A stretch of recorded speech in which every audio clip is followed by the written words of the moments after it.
Many new cars no longer have a spare tyre but an electric pump instead, normally where the tyre would be. First, read the instructions on the back of the pump. This one has a 12-volt cable and hose fitted. Connect the 12-volt plug into the 12-volt socket in your car. You may need to turn on the ignition to power the pump. Remove the dust cap from the valve of the car you want to check and connect the hose to that valve.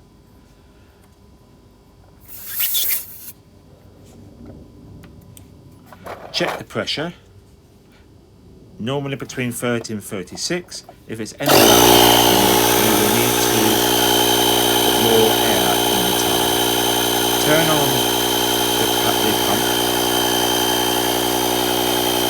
and wait for it to get to the appropriate pressure.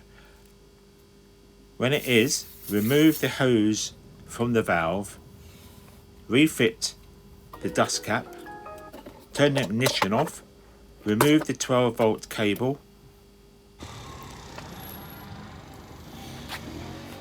and you're done.